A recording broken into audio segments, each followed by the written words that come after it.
Hello everyone, সবাই কেমন আছো? আমি অনেক ভালো আছি।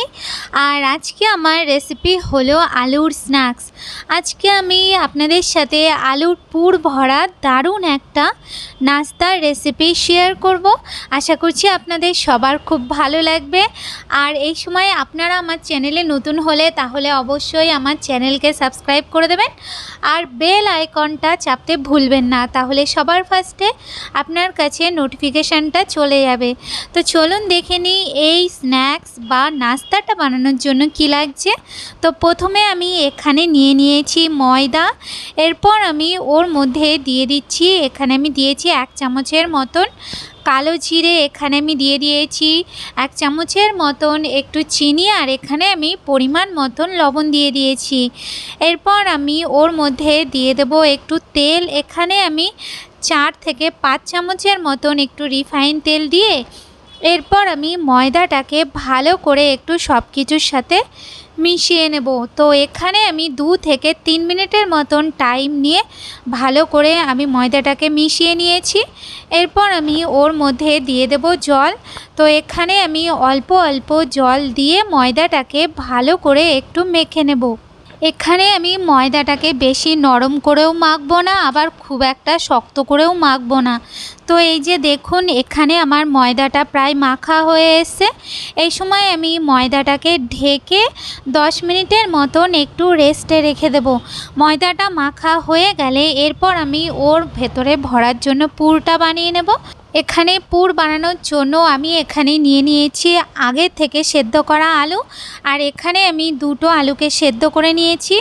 আলু সেদ্ধটাকে আমি একটু ম্যাশ করে নিয়েছিলাম। এরপর আমি ওর মধ্যে দিয়ে দিয়েছি একটু আদা কুচি, এখানে দিয়ে দিয়েছি কাঁচা লঙ্কা কুচি, আর এখানে আমি 2টো মিডিয়াম সাইজের পেঁয়াজকে ভালো করে কুচি করে নিয়েছি, সেটা আমি ওর মধ্যে দিয়েছি।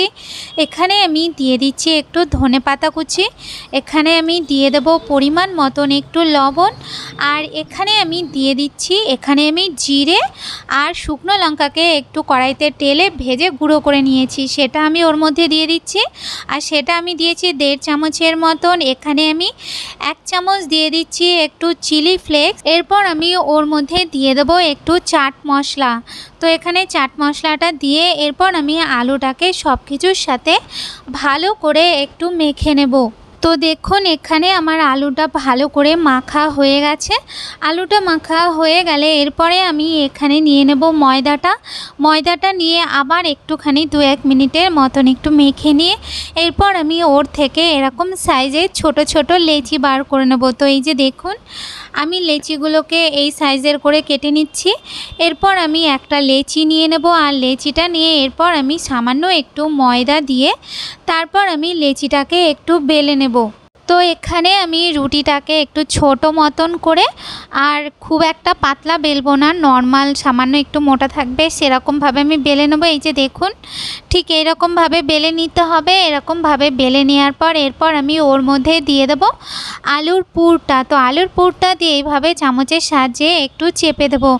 এরপর আমি রুটিটার 4 সাইড দিয়ে এইভাবে একটু জল লাগিয়ে দেবো। তো 4 সাইডটা ভালো করে জল লাগিয়ে দিয়ে এরপর আমি এইভাবে ফোল্ড করে দেব। তো এই যে দেখুন, 2টো সাইড ফোল্ড করে হালকা করে চেপে দিতে হবে। এরপর নিচের অংশটাও এইভাবে ওপরের দিকে তুলে এভাবে একটু চেপে দিতে হবে। তো 2টো সাইডে ভালো করে চেপে দিলেই আমাদের তৈরি হয়ে যাবে আলুর নাস্তা। তো এই যে দেখুন, এইভাবেই আমি আর যেইগুলো আছে সেইগুলোকে আমি বানিয়ে নেব। এরপর আমি গ্যাসের উপরে তেল বসিয়ে দেব, আর তেলটা যখন মিডিয়াম গরম হবে তখন আমি ওর মধ্যে যেই নাস্তাগুলোকে আমি বানিয়েছি সেইগুলোকে আমি একে একে ওর মধ্যে দিয়ে দেব। আচ্ছা, এই সময় কিন্তু গ্যাসটাকে মিডিয়াম করে রেখে দেবেন। তো 2-1 মিনিট পরই দেখতে পারবেন যে ওইগুলো হালকা একটু ফুলে উঠেছে। এই সময় একটা চামচের সাহায্যে একটু নাড়িয়ে দিয়ে তারপরে আমি নাস্তাগুলোকে একটু উল্টে অপর সাইডটাও হতে দেব। এইভাবে উল্টে পাল্টে 3 থেকে 4 মিনিটের মতন একটু ভালো করে ভেজে নিলেই নাস্তাগুলো একদম হয়ে যাবে। তো এই যে দেখুন, নাস্তাগুলোর কালারটা সুন্দর চলে এসছে। এই সময় আমি নাস্তাগুলোকে তুলে নেব।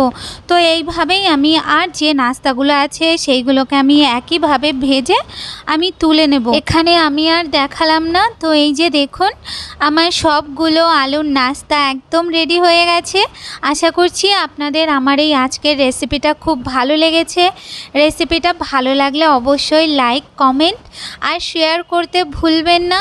আজ তাহলে এই পর্যন্ত। সবাই ভালো থাকবেন। দেখা হচ্ছে নতুন রেসিপির সাথে। ধন্যবাদ।